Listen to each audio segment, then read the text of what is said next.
Israeli author, lecturer, journalist, social activist, and TV anchor who served as Kogat spokesperson to the foreign media during his military service. Alon is the author of the recently published Testimonies Without Boundaries, Israel, October 7, 2023, the first and only thorough, explicit, and verified record of first-hand accounts of the atrocities carried out on October 7 in Israel.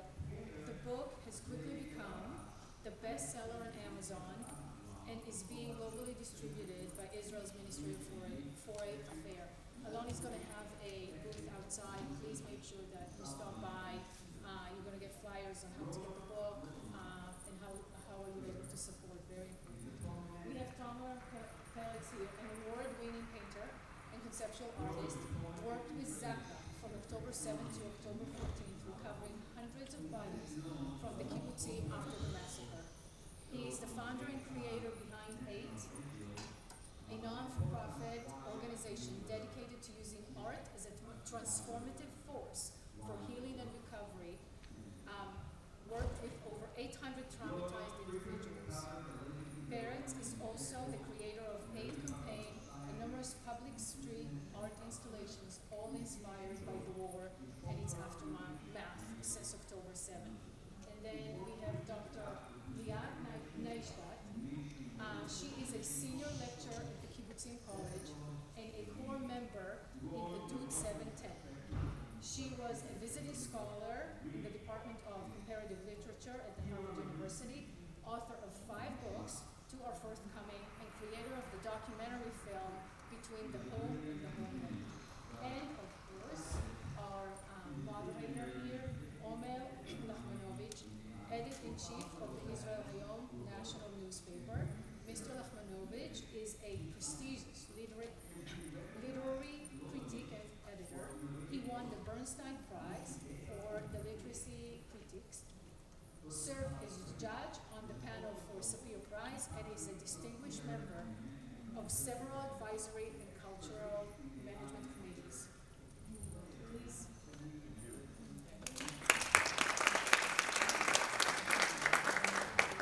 Shabbat shalom, everyone. Welcome to our panel discussion. Never forget. Today we've honored the host. Can you hear us? Can you hear us? No, so we'll do that. It's up to you if you want to be compromised because it's so important. No. Right. Yeah. So we'll use the mics to whoever wants it. Sorry, because I don't want you to lose such an important topic. So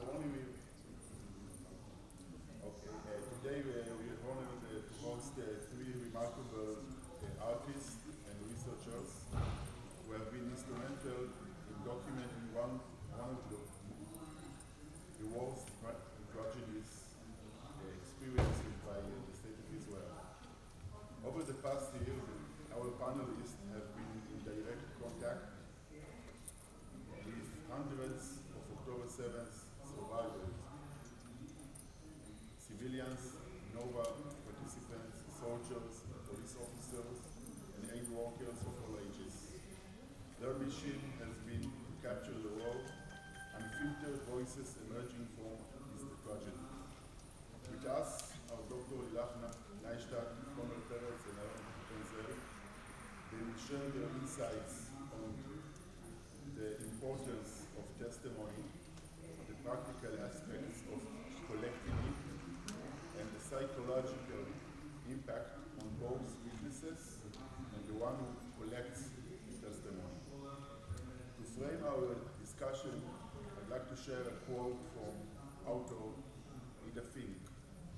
In 1996, speaking about the Holocaust testimonies, she said, after 40 or 50 years, the writing and testimony are different from what they were immediately after the war. The relationship between time and memory has changed for both writers and witnesses. A distance has been created. First-generation survivors like myself are prisoners of memory and time. second and the third generations are already free. This quote highlights the unique nature of our panelist work. Unlike historical events processed over decades, the October 7th testimonies are still unfold. They're being collected in the shadow of ongoing war, with wounds still fresh and our national trauma processing in its early ages. What sets our panelists apart is their deep moral commitment to the survivors. They're taking on the responsibility of listening and amplifying these voices, not just for historical record, but as a crucial step in both individual and collective healing. As we explore this topic, we'll touch on the unique challenges of collecting contemporary testimonies, the psychological processes involved for both witnesses and collectors, and the role of these testimonies in our national narrative and healing process. Now let's begin by hearing from each of our panelists about their experiences.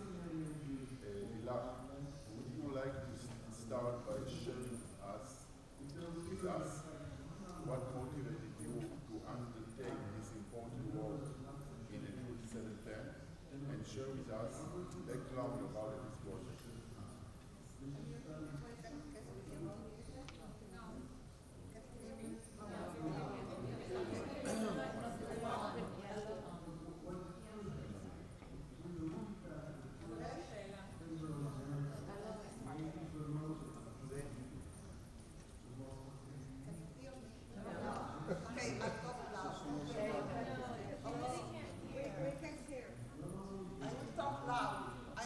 Professional teacher, I can talk alone.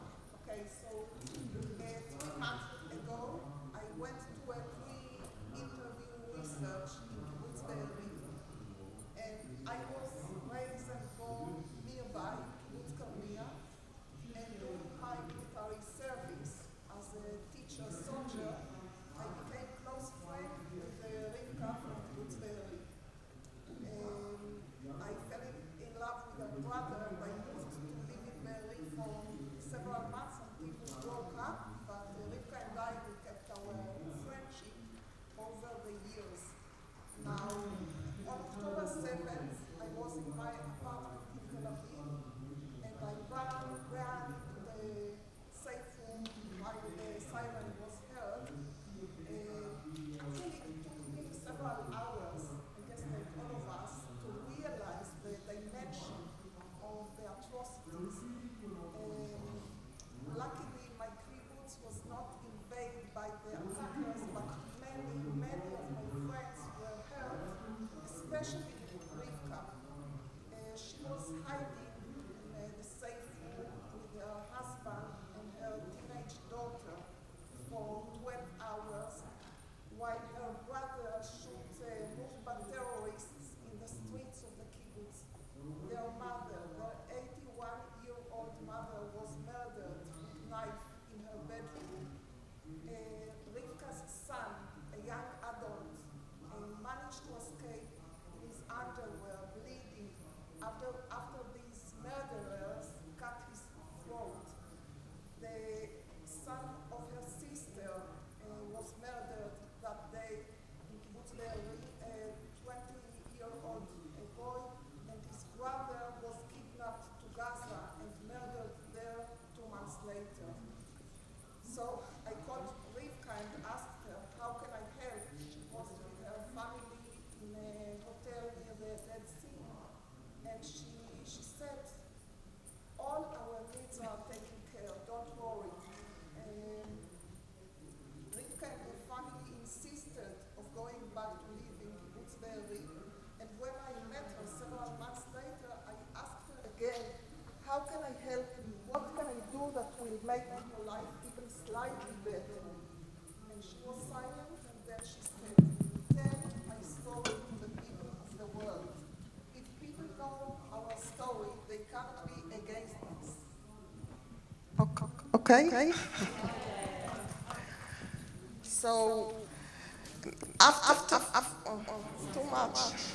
After October 7th, I collapsed into my bed for a couple of days, and what got me out of this coma was the thought that I have a mission to collect testimonies. Now, my field of expertise is romantic British poetry, but 15 years ago, I ran into an amazing story of a Holocaust survivor who lived a double life. Too loud? We're just fixing that. Okay. And I created a documentary. She lived a double life between Israel and Germany. I created a documentary film and published a monograph about her. And this is how I got into the field of Holocaust survivor testimonies. And so with this thought of collecting testimonies, I was looking for a filmmaker, and I made contact with several of my friends who are in the film industry. One of them is Dr. Ohad Ofaz, who is a filmmaker and a professor at Oranim College, with whom I collaborated in the past. And he was the one who invited me to join Edut 710. Edut 710 is a civilian, volunteer-based organization, perhaps one of the largest in the world, with more than 400 volunteers. And we gathered together with the aim of collecting and preserving testimonies from the events of October 7th. We established a digital archive. Now we already collected more than 1,200 testimonies from all over Israel, from Eilat to the Golan Heights, with all sectors, Jewish and non-Jewish. We published on our website 450 testimonies already, and it is available also in YouTube. Yesterday we won the first prize in Microsoft Hackathon. Together with the Microsoft team, we developed a platform that will enable each one of you to create a memorial ceremony that is according to your needs and interests based on the data on our website. Now, the volunteers in our organization comes from the fields of film, history, mental health, computer science, law, management, etc., etc. People with families, working people with obligation that each day dedicate hours to working in this organization. So first I thought that I can contribute with my experience as interviewer, but it turns out that there were enough interviewers, so I became one of the backstage people.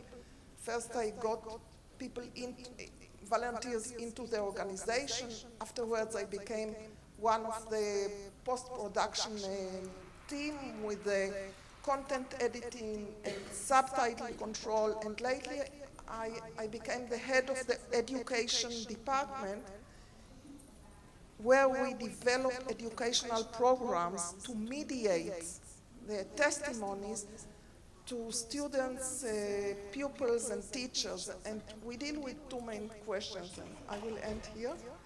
The first question is how to tell a story that is not finished yet, a story that is so complicated and is combined of thousands of different stories. And the second question is, what do we want to learn from these testimonies? I mean, how can a teacher bring a testimony into class without traumatizing the pupils, without putting their spirits down? Alon, you present a fascinating case as a very young individual who, immediately after the October 7th massacre,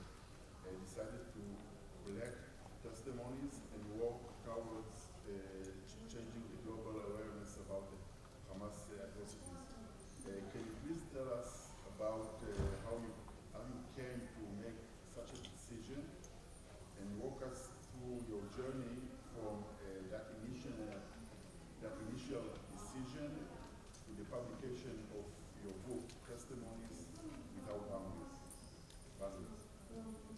Thank you, Omer, and thank you very much, everyone who's here today. Thank you, IEC, for having me here. I do appreciate it because I do think that what I'm holding right here is one of the most important commemoration initiatives in the history of the Israeli and the Jewish people. And I guess that already on October 7th, I already realized that there were people who were slaughtered on the same bed that I was sleeping on during part of my military service, in a military base right next to the Erez crossing, next to the Gaza Strip. I'm a grandson of a Holocaust survivor, and I also have a neighbor and friend and a schoolmate who is still being held captive in Gaza, Matan. And so I felt the obligation to commemorate what happened, to make sure that I can actually fight the worldwide denial that we would experience months later after October 7th. I already foresaw what was about to happen. Unfortunately, it happened so fast.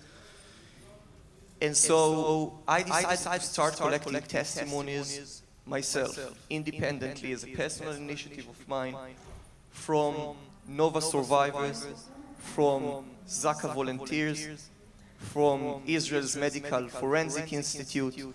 If any of you might not be familiar with one of the organizations, it's basically the recovery forces and the medical forces and the rescue teams that were basically on ground during the Inferno.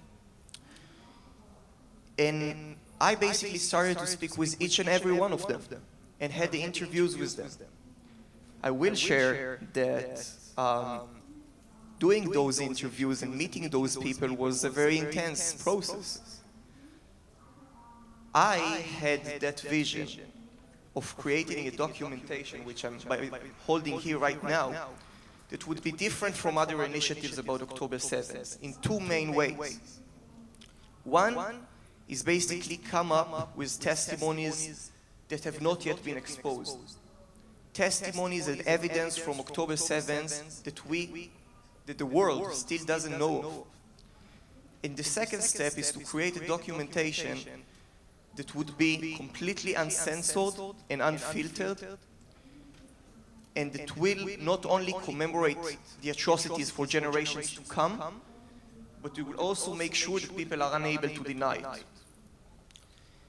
And so far, I've felt like the initiatives about October 7th are some kind of filter. And I wanted to create something which is different. We shouldn't apologize for what happened to us. We should make sure that the world knows what happened to us. And if we want to do it, we have to provide all the details. And so, in order to get to the bottom of what happened and to get all the information and the specific details, during the interview, you obviously have to ask very insensitive questions. You have to be very insensitive. You have to go deep into the souls of those people who have just been through the horrors, who have just experienced the atrocities, who are just trying to overcome. And I was trying to kind of balance between getting the information I needed for the commemoration and documentation, and at the same time, obviously, trying to be as sensitive as possible towards those people. And the documentation I came up with, and here I perhaps I'll apologize for if it feels too much or graphic, but I will share just an example of the book that I believe is very important, because in the book I share testimonies that have really not been exposed yet. I'm talking about sexual abuse of women and men as well, which is hardly discussed. I speak about children, about elderly. And one of the testimonies I received, by the way, from Zaka, one of Zaka volunteers, who told me about one case when they entered the kibbutzim and they found a man who was tied up to a mattress. And when they basically Zaka volunteers lifted the mattress, they found another person, a woman. They were both tied up to the mattress from both sides of the mattress. How? The terrorists basically inserted metal wires to their stomachs into their bodies, and this is how they tied them up together. And this is the extent of cruelty of October 7th. Hamas terrorists and its proxies and everyone who took the slightest part of October 7th didn't just come to Israel in order to kill. It came to exterminate every small piece of humanity so that the families of the victims wouldn't have a grave to grieve on. This is the extent. And this is just one testimony out of perhaps 60 testimonies that I share in the book, and I can assure you that they are probably not easier than the one that I've just described. And I do share the very graphic details. And I get to the bottom of what happened, and I share the conditions of the bodies. And I also share my mental process during the collection of those testimonies, because obviously being exposed to what happened is not easy. In one case during the book, I share my anxieties and difficulties and challenges of looking at a 12-year-old beheaded girl and trying to be as professional as possible to try to describe her body, her condition. While I have nephews and nieces who are dear to me, and I have my family members, and right quickly after I began collecting the testimonies, I began to also imagine those atrocities on my family members. I did have a hard time to eat, and I did have a hard time to sleep, I still do. I have been going to a psychologist since October 7th. The psychologist herself is incapable of listening to what I have to say and doesn't want to hear. This is why I stopped going. But I do not regret doing it. I feel privileged for the opportunity to commemorate what happened. There is a way higher cause. It's not about me, it's not about myself. And the cause is not even Israel, not only the state of Israel, but also the victims, the families, the friends and brothers and sisters who were there on the ground, who we owe to commemorate the atrocities for. And I'm encouraging you, I'm holding the book right here, I'm encouraging you. Obviously, most of us, or all of us who are standing, who are sitting, and who are here today on the IC conference, we probably know what happened. Obviously, when you do read the book, then you will be exposed to more that you haven't heard of. But there are so many people in the United States and abroad who do not know what happened. They are not just deniers, but they simply don't know. Because of global media, I was the spokesperson for the foreign media in the Ministry of Defense, so I know exactly how the foreign media and the press works. But there are so many people who don't know. And we have the obligation, I'm not sure where you are from, or where you come from, but we all have the obligation. This is an international mission, regardless of whether we are Jews or Israelis. As long as we are rational human beings, we have the obligation to send it to our friends, to our families, to congressmen from your areas.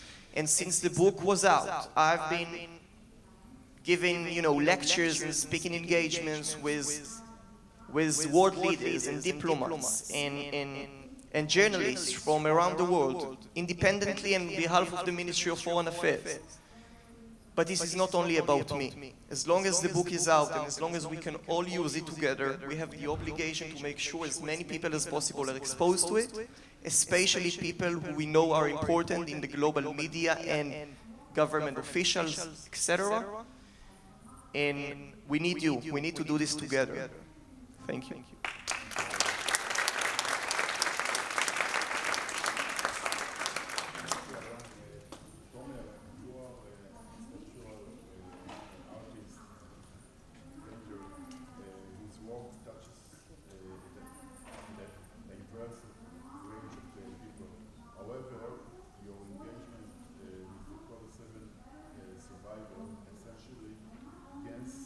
Your own trauma from that day. In fact,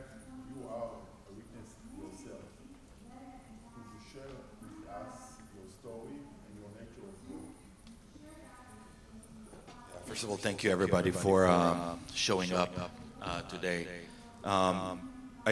Everything actually started. I was in Israel for a wedding with my two young boys. My wife and my older daughter, they stayed in LA, and it was supposed to be like a boys trip, half wedding, half boys trip to Israel. And when October 7th, when the war just started on October 7th, so I don't live in Israel for the past 20 years. And it's funny because on Friday, on October 6th, I met a lot of my friends from the military time. And we had like a whole in Tel Aviv, like on the beach with our kids and everything. And a day after, when everything started, the friends I've met a day before, they put on themselves uniform and they jumped into the fire. Now, I don't do reserve. I don't live in Israel for the past 20 years. Never did reserve. I left Israel the day after I discharged from the military. I felt very bad with myself by not, like, what am I going to do? Like, going to watch the whole thing on a TV? So I called every person I knew before I even left Israel. And the first people who got back to me with a text message were friends from Zaka, friends I grew up with in Jerusalem. The day after, right away, they picked me up at 9 a.m. and we went down. And the first site was Road 232. We cleared up a few dead bodies over there, and then we went to the Nova Festival to pick up stretchers and equipment to go into Kibbutz Be'eri. We were one of the first team from Zaka who got into Kibbutz Be'eri. We were exposed to the darkest stories that you guys heard. I can tell you a million times harder than this, because some stories cannot even comes out of our mouth. And I remember I was the only person who you can tell I don't look like a Zaka type of a guy. I'm covering tattoos, and Zaka guys are all Orthodox, and I had a lot of eyes on me while I was working, and I was with the phone, and they're not filming everything. They didn't take any photos, and that was my first instinct, to take photos and film everything I see. And I did this, and I got caught a few times. And they even put me on the side and told me, listen, one more time we're going to see your phone. We don't even know who are you. Like, one more time you're going to pull up your phone, we're going to kick you out.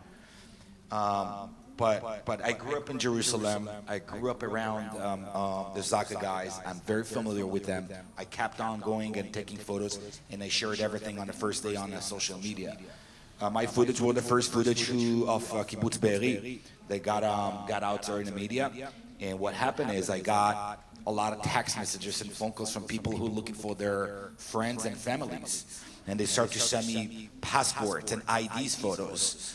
And because I had the access to all the dead bodies, I put one of each other, like one on top of each other, like 40 dead bodies inside the trucks. I just got into the truck and started to open the bags in order to find my friends' families. And I took photos and videos of every dead body, every bag I opened. So, and then after 3 hours, I realized that I'm like opening over 60 bags of dead bodies and taking photos. It was so technically that time. Long story short, after a full week of doing the same thing, Kibbutz Be'eri, Nachal Oz, Nir Oz, Kfar Aza, all over the kibbutzim, I went back to Los Angeles, and I got into a very, very high depression. And the only people I could speak with, the only people I could meet, I could hang out with, were not my family, were not my friends, were only people who saw something like this or anything like this. So I started to hit up different survivors just to hang out with them, because it's the only people I could talk to. And by meeting them and by trying to heal myself, we started to create together, paint together, and from that point, it just went to the next level. Like, I started to host Nova survivors and different hostages who came back, different soldiers and reserves and even doctors and Zaka guys. And I went to Israel, worked with them, and I started to paint with them. And the work was so good that we just took it to the next level. We started to show the work in different places and different venues in the state. And then we started the 8 campaign, the 8 organization, which I created this organization that's all I do right now, working with survivors, involve them in my art.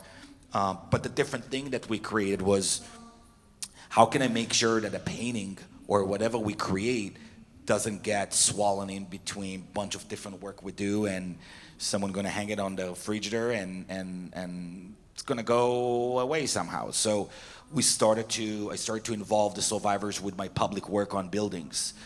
A lot of murals, 60, 70 foot art installation in Los Angeles on high-rise buildings. And we brought a lot of volunteers. We have over 100 volunteers. The organization just getting bigger right now. We are in the middle of a campaign. It's called the 8 campaign on the 8, it's related to the 8 American hostages, because the campaign is specifically about speaking to the American people, and to slap the American people. How come you guys are not doing anything about the American people? I get the point where okay, it's Israelis, we have nothing to do with Israel, we don't care. I get that. I don't care about Ukraine too. You know, it's not. I don't have anything with it. So why would I go to their rally, right? Why would I post something? But what if these people are Americans? So with working with survivors, we created this campaign, and the volunteers were survivors and other people who got affected by these wars somehow. And we realized that the war in the street and the war in the media is completely different war. People in the street have no idea what's going on. We are stuck in our echo system, our echo chamber, and it's so hard to create a content, to create an artwork or something, and make sure that someone who doesn't understand will see it and will get inspired. And that's the only thing I do. I speak to the out world. I speak to the museum people. This is where I come from. This is where, the gallery people. By the way, I got dropped by galleries right after I started to post everything on the social media. But I in my nature, I was, instead of feeling like a victim, we just started to fight against this, and I started to put all those art installations in Art Basel, where I got kicked out after 12 years I've been showing there. In Art Basel, we got infiltrated into all those museums and galleries, and we put all those art installations in their face, and we're still doing so. So I'm speaking to these people who don't want to listen, these people who want to be inside their own bubble and their beautiful home in Los Angeles, and we're just slapping their face and putting these art installations in front of them. That's the whole point of it. So, Thank you.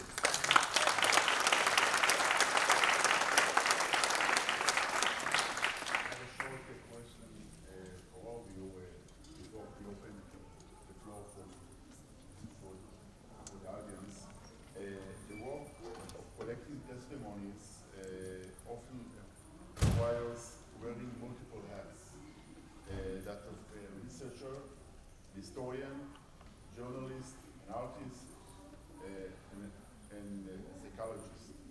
In your experience, which of these roles do you find most crucial in this process, and why? And also, how do you balance these different aspects in your approach to gathering and presenting these testimonies? Yeah, thank you. So in Israel, there are at the moment 160 initiatives to commemorate October 7th atrocities, and I joined several of these initiatives, but eventually I chose to be part of a Dude 7/10 for 2 main reasons. The first reason is the approach to the witness. We put the witness in the center of our attention. As many of us are Shoah scholars and interviewers, we have knowledge and experience in collecting testimonies, in theory and practice of collecting testimonies. And do you know what is the worst experience reported by the witnesses, by the victims? the feeling of being helpless, the feeling of being a victim, of being unable to react and to respond. And so you can imagine the healing meaning when we say to the witness, the will is in your hands. The witnesses are involved in every stage of the process. They can drop off their testimonies at any stage and for any reason. We trained our interviewers, and we accompany our interviewers with volunteer social workers and therapists. We put the well-being of the witnesses in the center of our attention. And I want to tell you, we recorded also testimonies that are not for publication. And maybe perhaps it's not by chance that Kibbutz Be'eri, for example, established its own archive. And they keep their members' testimonies away from the public eyes. And they asked us, and we recorded and edited 180 testimonies for their own use. Another aspect which is personally very important to me is the archive. So, documenting and archiving are a brave counter-action against violence, because even in worse times, you can still act in present time and document, and you have also a perspective to future times where you can study the atrocities and commemorate the victims. And you see it in the history of our people again and again. Bialik and Duvnov in the Kishinev pogrom, Yitzhak Peretz and Shlomo Ansky in World War I, in Immanuel Ringelblum on World War II. They and so many others, they documented in real time, sometimes under extreme circumstances, their everyday life. And this is important to me because my current research is dealing with a group of Holocaust survivors, Kibbutz Buchenwald, who gathered together even before liberation with the dream of establishing a kibbutz in Israel. And the interesting thing is that these people documented their everyday life for years. And they did it out of historical awareness. So our archive, led by the volunteers, Dr. Renana Keidar, Dr. Yael Netzer, and Karen Schuster from the Hebrew University in Jerusalem, and together with our collaborators from the Furtnoff Archive at Yale University, we made the foundation, and we tag each and every testimony in a way that can be used for education, research, and art for many, many years to come. So for me, this is the reason why Edut 710 is a different organization and is the best place, in my perspective, to be part of.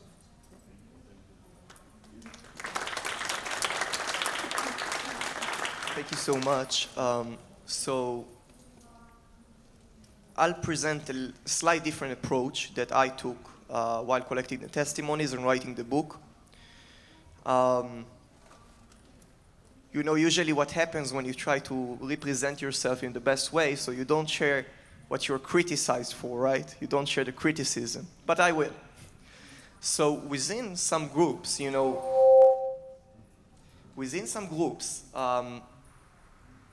globally, and sometimes also in Israel, I am criticized for the fact that, first of all, why do the Jewish people need a book or documentation that would commemorate the wars that happened to them for generations?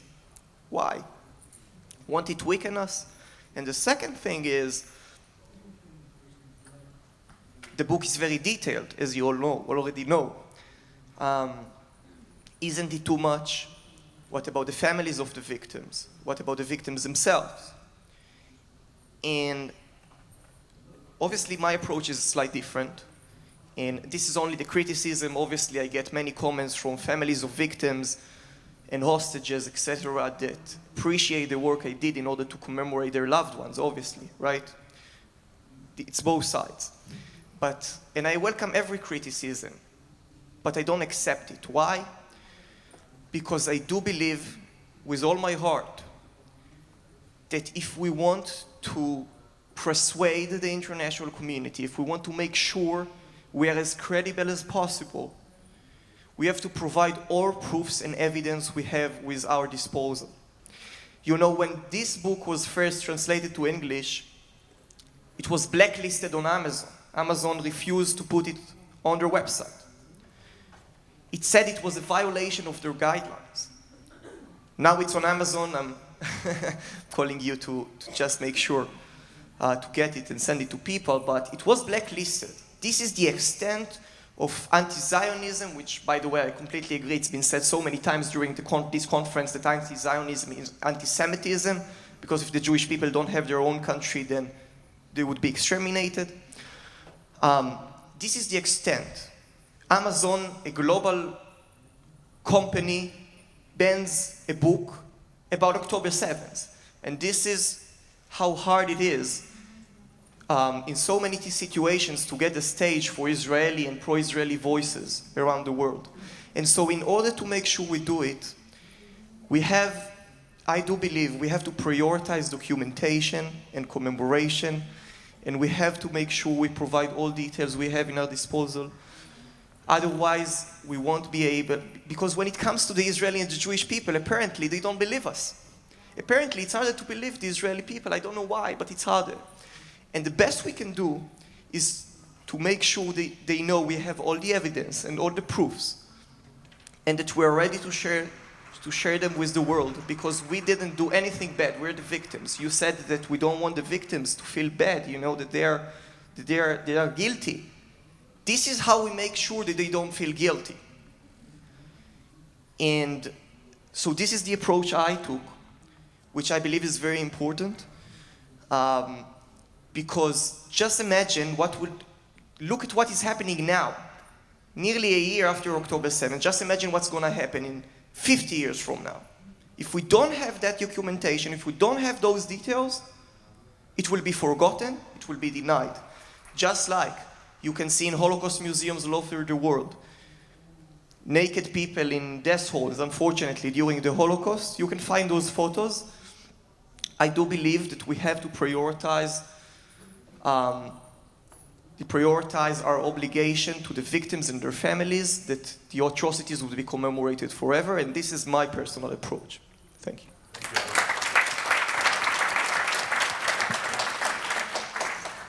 So it was very different with me. You know, my point was not to document anything at the beginning. For me, it was, I just need some other people in my life right now to share my story, and I want to hear other stories. And I started to host just different survivors. And when I just got really into it, well, I realized I'm still in the event, obviously, and they're also still in the event.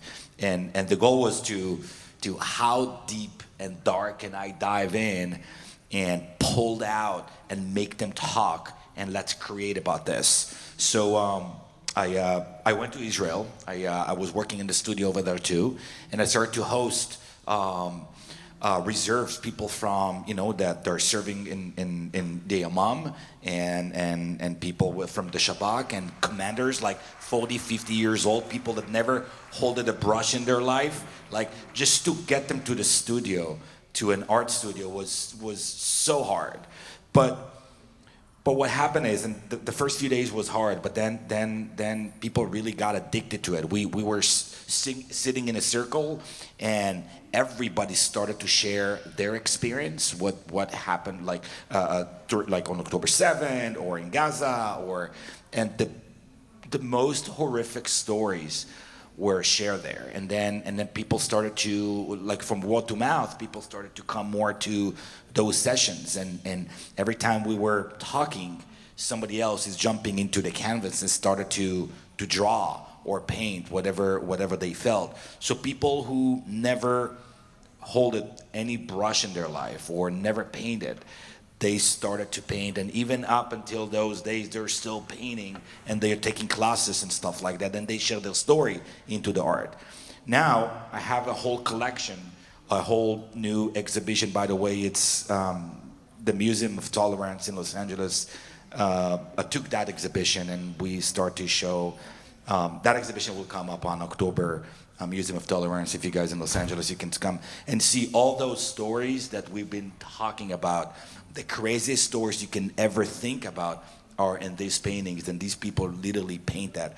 And it's not only kids from Kfar Aza or young soldiers. Those are doctors who were plastic surgeons that were in Shua when we brought, when the Pathological Institute, these people share their stories, what they've seen. People from different elite units in Israel, they share their stories also onto those canvases. The people also in your book, there's my team in Zaka, it's funny, I'm in your book. Also, they came up to the studio and they shared their stories through art. So it became a document thing, but the idea was to let's just get it out of our system and let's just heal ourselves somehow. So there is obviously there is an art show, there is an exhibition, but the main goal was to heal and get it out of ourselves.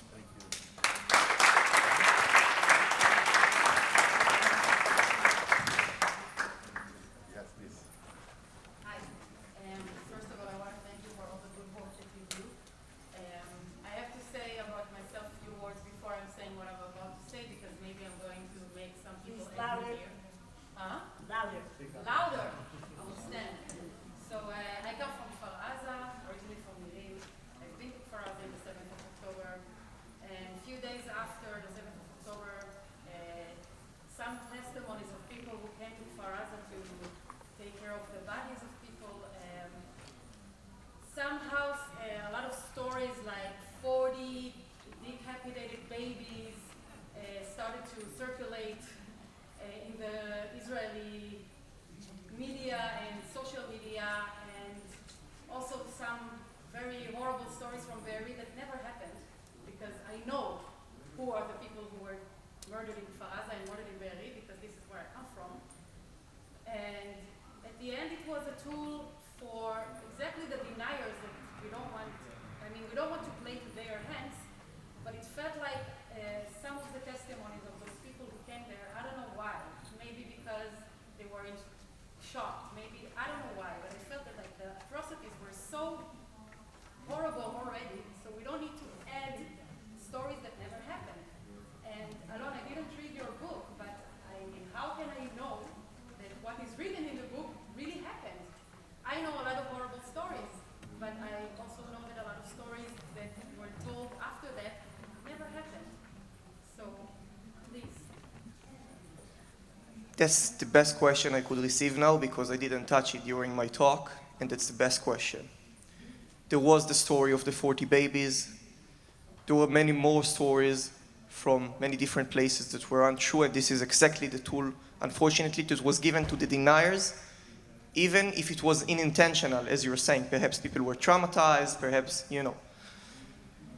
My book was...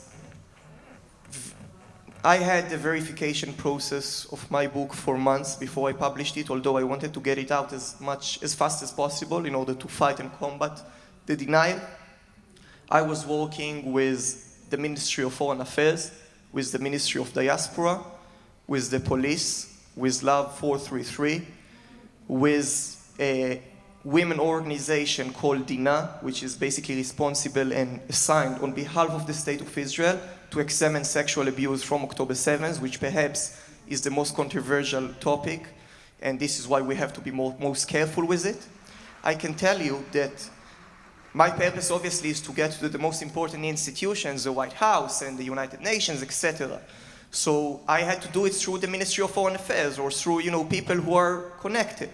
And when I got it to those institutions, they told me, Well, it seems like you have a very important initiative here, but in order for us to actually collaborate with you and make sure it happens, we have to verify it from all directions. And it took months. And, you know, at the time I was angry because I felt like all my testimonies I tried to verify them completely from all places.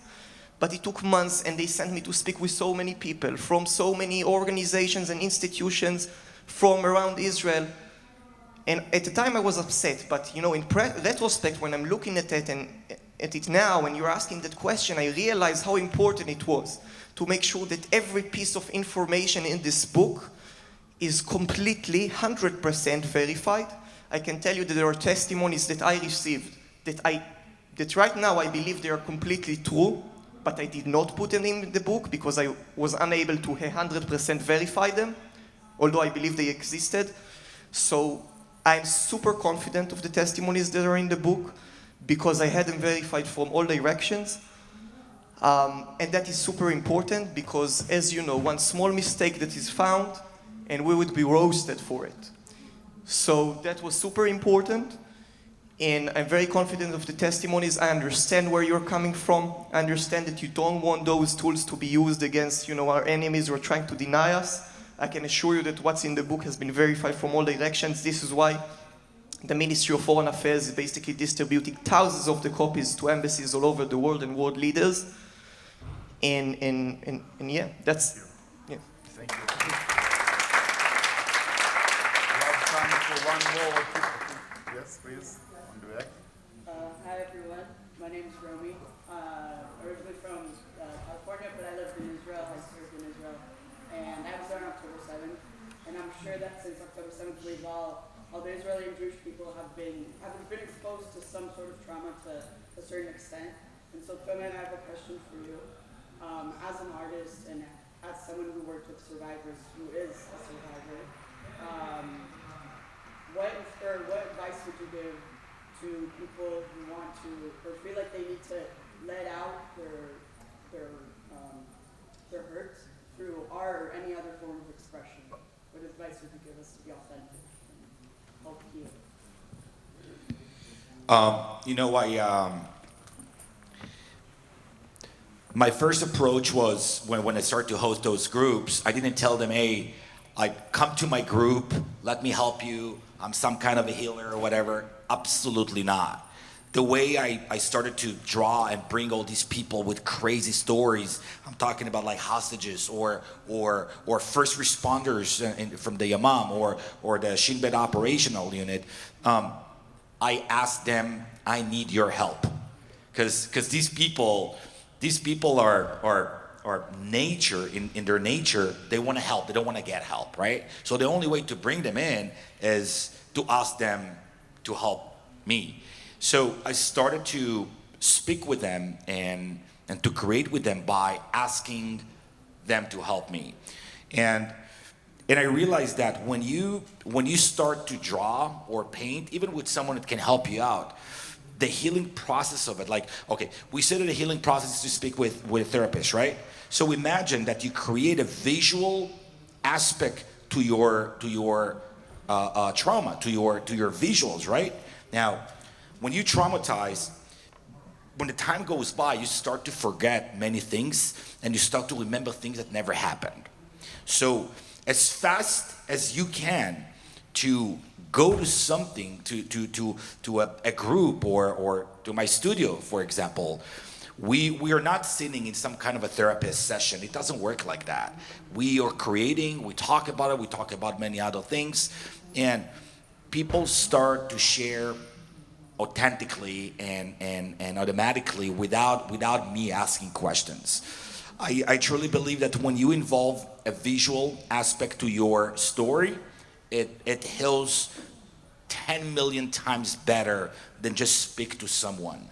And when you share something and the other person also shares something else from the same day, from the same war, same experience, it obviously works a lot better than someone just listening to you and processing it somehow, like a therapist. I don't go to a therapist. It doesn't work on me. You know, I rather talking to someone like you or any person here in the crowds, or any person who who experienced or got affected by these words somehow than the therapist, because I want to listen too. So it becomes a conversation.